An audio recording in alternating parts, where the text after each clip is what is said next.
Final announcement, Carlo Ancelotti Real Madrid ছেড়ে চলে যাবেন এবং রিয়াল মাদ্রিদে ফিরে আসবেন জাবি অ্যালোনসো। জাবি অ্যালোনসোর ক্লাবের সাথে তিনি চুক্তি ভঙ্গ করেছে এবং রিয়াল মাদ্রিদের সাথে 3 বছরের চুক্তিতে সাইন করেছে, যে চুক্তির মেয়াদ শেষ হবে 2028 সালের জুন মাসে। এই 3 বছরের জন্য তিনি রিয়াল মাদ্রিদের হয়ে দায়িত্ব পালন করবেন। অন্যদিকে কার্লো অ্যানচেলত্তিকে স্যাক করা হবে, অর্থাৎ কার্লো অ্যানচেলত্তিকে আগামী এল ক্লাসিকো 11 তারিখে বার্সেলোনা এবং রিয়াল মাদ্রিদের ম্যাচের পরেই তাকে আনুষ্ঠানিকভাবে বিদায় জানাবে রিয়াল মাদ্রিদ। এবং তার পরবর্তী গন্তব্য কোথায় হবে সেটা সবাই হয়তোবা জানেন। কার্লো অ্যানচেলত্তি এরপরেই তিনি ব্রাজিলের সাথে চুক্তিবদ্ধ হবেন। আগামী বিশ্বকাপ ব্রাজিলের ডাগ আউটে থাকবেন কার্লো অ্যানচেলত্তি। এটা এখন বর্তমানে সম্পূর্ণ একেবারে নিশ্চিত করেই বলা যাচ্ছে, এটা অফিসিয়াল নিউজ, যে কার্লো অ্যানচেলত্তির সাথে রিয়াল মাদ্রিদ চুক্তি ভঙ্গ করতে যাচ্ছে এবং রিয়াল মাদ্রিদের সাথে নতুন করে চুক্তি অলরেডি করে ফেলছেন জাবি অ্যালোনসো 3 বছরের জন্য। যেখানে এই নিউজগুলো অনেক দিন ধরেই সবার সামনে আসতেছে।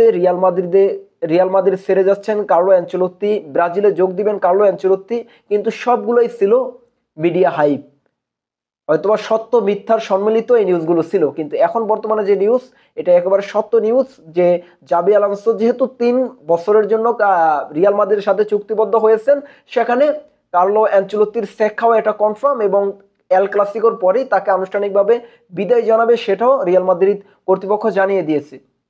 আর কার্লো অ্যানচেলত্তির সাথে নতুন করে চুক্তি করার জন্য বা নতুন করে কন্ট্রাক্ট পেপারে সাইন করানোর জন্য প্রস্তুত এখন বর্তমানে ব্রাজিল।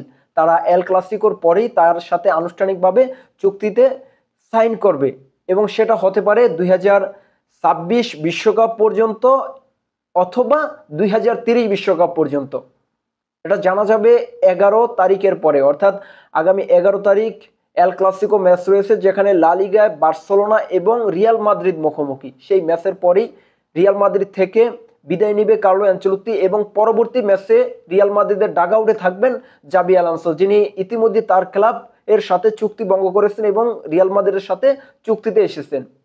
এর আগে আমরা বিভিন্ন কথা বলেছি বিভিন্ন জন, কিন্তু নির্ভরযোগ্য কোনো তথ্য আমাদের কাছে ছিল না। এখন বর্তমানে একেবারে নির্ভরযোগ্য এবং কি ফাইনাল এটা নিউজ, যে কার্লো অ্যানচেলত্তি রিয়াল মাদ্রিদ ছেড়ে চলে যাচ্ছেন এবং যেহেতু রিয়াল মাদ্রিদ জাবি অ্যালোনসোর সাথে 3 বছরের চুক্তি করেছে, সেক্ষেত্রে বলা যাচ্ছে একেবারে নিশ্চিত করে কার্লো অ্যানচেলত্তিকে তারা বিদায় জানাতে চলেছেন। আর সেটা হবে এল ক্লাসিকো ম্যাচের পরেই আগামী 11 তারিখ। তো সুতরাং কার্লো অ্যানচেলত্তি ব্রাজিলে যাচ্ছেন এটা 100% নিশ্চিত এবং আগামী 5 জুন এবং 9 জুন ব্রাজিলের বিশ্বকাপ বাছাই পর্বের যে 2টি ম্যাচ রয়েছে, সেই 2টি ম্যাচে দায়িত্ব পালন করবেন কার্লো অ্যানচেলত্তি, এটা নিশ্চিতভাবেই বলতেছি।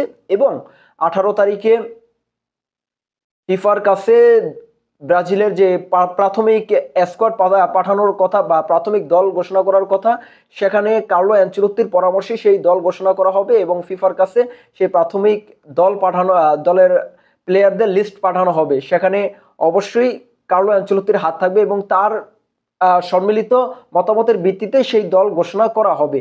অর্থাৎ আমরা কার্লো অ্যানচেলত্তিকে পেতে যাচ্ছি খুব শীঘ্রই। আর তিনি ব্রাজিলের ডাগ আউটে থাকবেন আগামী 5 জুন এবং 9 জুন। পরবর্তীতে বিশ্বকাপ বাছাই পর্বের আর 2টি ম্যাচ থাকবে, সর্বমোট 4টি ম্যাচ রয়েছে বিশ্বকাপ বাছাই পর্বে এবং বিশ্বকাপের আগে হয়তোবা কার্লো অ্যানচেলত্তি 7 থেকে 8টি ম্যাচ পেতে পারে, যেখানে বিশ্বকাপ বাছাই পর্বের 4টি ম্যাচ রয়েছে এবং বিশ্বকাপের আগে প্রস্তুতি ম্যাচ হিসাবে হয়তোবা 2টি ম্যাচ খেলতে পারে, এর আগে ফ্রেন্ডলি ম্যাচ হিসেবে আরো 2টি ম্যাচ, এরকম সর্বমোট 8টি ম্যাচ খেলার সুযোগ পেতে পারে ব্রাজিল বিশ্বকাপের আগে। আর এই 8টি ম্যাচের মধ্যে দিয়ে কার্লো অ্যানচেলত্তিকে ব্রাজিল নিয়ে সম্পূর্ণ প্রস্তুতি সারতে হবে। আর আশা করি যেহেতু কার্লো অ্যানচেলত্তি ব্রাজিলে আসবেন এবং ব্রাজিলে এসে ব্রাজিল দলটাকে ভালো একটা পর্যায়ে নিয়ে যাবেন এবং আমাদের শেষ টার্গেট হেক্সা মিশন 2026 বিশ্বকাপ, আর সেটা কার্লো অ্যানচেলত্তির হাতে আসবে। একটা নিউজ আপনাদেরকে জানিয়ে রাখতে চাই যে বিশ্বকাপ আসরে ব্রাজিল যে 5টি বিশ্বকাপ ট্রফি নিয়েছে, সেখানে কিন্তু প্রত্যেকবারই ছিল ব্রাজিলিয়ান কোচ। হয়তোবা কার্লো অ্যানচেলত্তির অধীনে যদি ব্রাজিল বিশ্বকাপ নেয়, তাহলে এটাই হবে বিদেশি কোচের অধীনে ব্রাজিলের সর্বপ্রথম ট্রফি, আর সেটাই অবশ্যই কার্লো অ্যানচেলত্তি করে দেখাবেন, এটাই প্রত্যাশা করি।